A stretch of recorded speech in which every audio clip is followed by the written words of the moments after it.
Hello నమస్తే ఈరోజు నేను బ్రేక్ఫాస్ట్లో ఏం తిన్నానో మీతో షేర్ చేసుకుంటున్నా.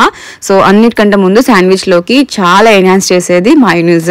సో మయోనీస్ ప్రిపరేషన్ చేసుకుంటున్నా. 10 క్యాష్యూ నట్స్ సోక్ చేస్తుంది ఓవర్ నైట్గా, 2 పనీర్ క్యూబ్స్ వేసుకున్నా and 1 spoon of olive oil and salt and pepper, కావాల్సినంత థైమ్ లీవ్స్కి బదులు ఒరేగనో లీవ్స్ కూడా వేసుకోవచ్చు. And half of the lemon squeeze చేసుకున్నాను. కావాల్సినంత వాటర్ వేసుకుని కన్సిస్టెన్సీకి తీసుకొచ్చుకున్నాను. అంతే. జనరల్గా శాండ్విచ్ చాలా టేస్టీగా ఉంటుంది బయట అమ్మే శాండ్విచ్కి, ఎందుకంటే మయోనీస్ వలన. మయోనీస్ బయట చేసేదానికి ఇంట్లో చేసిన దానికి చాలా డిఫరెన్స్ ఉంటుంది. ఇదే మయోనీస్ బయట అమ్మేది ఎక్కువగా శాతంగా ఆలివ్ ఆయిల్ వేస్తారు అండ్ ఎగ్ కూడా వేస్తారు, షుగర్ కూడా వేస్తారు. ఇక్కడ నేను హెల్దీ విధంగా క్యాష్యూ నట్స్ యూస్ చేశాను. ఆల్మండ్ కూడా యూస్ చేసుకోవచ్చు అనమాట. గుడ్ ఫ్యాట్ అమౌంట్ ఉంటుంది కాబట్టి. దాంతోపాటు నేను కోకోనట్ విత్ చియా సీడ్స్ కూడా తీసుకున్నాను అండ్ కివీ కూడా తీసుకున్నాను. ఇది కంప్లీట్గా 13 గ్రామ్ ఆఫ్ ప్రోటీన్. బ్రేక్ఫాస్ట్ నేను తిన్నట్టు అనమాట. సో ఇలాంటి